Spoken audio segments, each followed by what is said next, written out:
ఢిల్లీ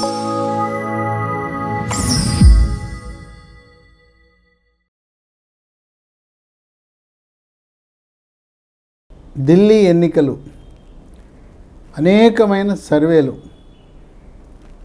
ఎన్నికల ముందు సర్వేలు, ఎన్నికలైన తర్వాత ఎగ్జిట్ పోల్స్, ముందు నుంచి కూడా భారతీయ జనతా పార్టీ ఒంటరిగా పోటీ చేసి ఢిల్లీ రాష్ట్రాన్ని కైవసం చేసుకోబోతుందని సర్వేలు అవే చెప్పినాయి, ఎగ్జిట్ పోల్స్ కూడా అవే చెప్పినాయి. ఆమ్ ఆద్మీ పార్టీ పతనం అవుతుందని అందరూ ఊహించిందే. ఆమ్ ఆద్మీ పార్టీ మొట్టమొదటిసారిగా 2013లో రంగప్రవేశం చేసింది. కొన్ని సీట్లు కైవసం చేసుకుని కాంగ్రెస్ పార్టీ మద్దతుతో పార్టీ మొట్టమొదటిసారిగా ఢిల్లీ ప్రభుత్వాన్ని ఏర్పరిచింది. తర్వాత అక్కడ కేంద్ర ప్రభుత్వం సహకరించటం లేదని చెప్పి ఆయన సభను రద్దు చేసి 2015లో మళ్ళీ ఎన్నికలకు వెళ్ళారు. 2015 ఎన్నికల్లో కాంగ్రెస్ పార్టీ ఢిల్లీ శాసనసభ ఎన్నికల్లో 0 కొట్టింది. భారతీయ జనతా పార్టీకి అక్కడ ఆమ్ ఆద్మీ పార్టీకి 67 సీట్లు వస్తే భారతీయ జనతా పార్టీకి 3 సీట్లు వచ్చినాయి. ఇక 5 ఏళ్ల పరిపాలన అయిన తర్వాత 2020లో మళ్ళీ ఎన్నికలు, మూడోసారి ఎన్నికలు జరిగితే అప్పుడు ఆమ్ ఆద్మీ పార్టీకి 62 సీట్లు, భారతీయ జనతా పార్టీకి 8 సీట్లు వచ్చాయి. మళ్ళీ కాంగ్రెస్ పార్టీ 0 కొట్టేసింది. 2025లో జరిగిన ఎన్నికల్లో కూడా కాంగ్రెస్ పార్టీ 0, ఆమ్ ఆద్మీ పార్టీ 22కు పరిమితమైంది. భారతీయ జనతా పార్టీ అనూహ్యంగా 48 సీట్లలో విజయం సాధించింది. ఇప్పుడు మనం గమనించవలసింది ఏంటంటే 1993లో మొట్టమొదటిసారిగా ఢిల్లీ రాష్ట్రం ఏర్పడింది. 5 ఏళ్ల పాటు భారతీయ జనతా పార్టీ పరిపాలన సాగించింది. అప్పట్లో 3 ముఖ్యమంత్రులు ఢిల్లీ పీఠాన్ని పరిపాలించారు. సాహెబ్ సింగ్ వర్మ, అలాగే మదన్ లాల్ ఖురానా, ఆఖరి ముఖ్యమంత్రిగా సుష్మా స్వరాజ్. 98లో అప్పుడు ఢిల్లీకి శాసనసభ ఎన్నికల్లో కాంగ్రెస్ పార్టీ అప్పుడు ఒక మహిళ వల్లనే, ఆమె వల్లనే గెలిచింది. పార్టీ గొప్పదనం కాదు, షీలా దీక్షిత్. ఆమె కుంభకోణాలకు వ్యతిరేకం, అవినీతికి వ్యతిరేకం, పక్షపాత ధోరణికి వ్యతిరేకం, అవసరమైతే పార్టీని కూడా ధిక్కరించే శక్తి ఉన్న మహిళ. షీలా దీక్షిత్ 15 సంవత్సరాల పాటు ఢిల్లీని పరిపాలించింది. 98లో గెలిచింది. మళ్ళీ రెండోసారి కూడా,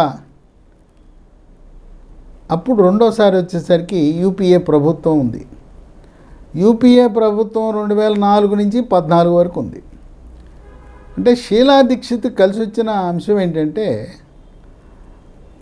ఆమె ముఖ్యమంత్రిగా ఉన్నప్పుడు 10 ఏళ్ల కాలం పాటు అక్కడ కాంగ్రెస్ యూపీఏ ప్రభుత్వం అధికారంలో ఉండటం వల్ల 2 ఢిల్లీ ప్రభుత్వము కేంద్ర ప్రభుత్వం ఒకే పార్టీ అవటం వల్ల అనేకమైన అభివృద్ధి కార్యక్రమాలు షీలా దీక్షిత్ వల్ల జరిగాయి. షీలా దీక్షిత్ వెళ్ళిన తర్వాత కాంగ్రెస్ పార్టీ పూర్తిగా పతనం అయిపోయింది. ఇక 2013 తర్వాత వాషౌట్. షీలా దీక్షిత్ ఉన్నప్పుడు ఆమె పట్టుదల గల మహిళ. ఆమె కామన్వెల్త్ గేమ్స్ ఏర్పాటు చేయడానికి కావాల్సిన అన్ని మౌలిక సదుపాయాలు ఏర్పాటు చేసింది. ఈ మెట్రో రైలు వ్యవస్థని ఆమె ప్రతిష్టాత్మకంగా తీసుకుని దాన్ని ఏర్పాటు చేసింది షీలా దీక్షిత్. ఆ విధంగా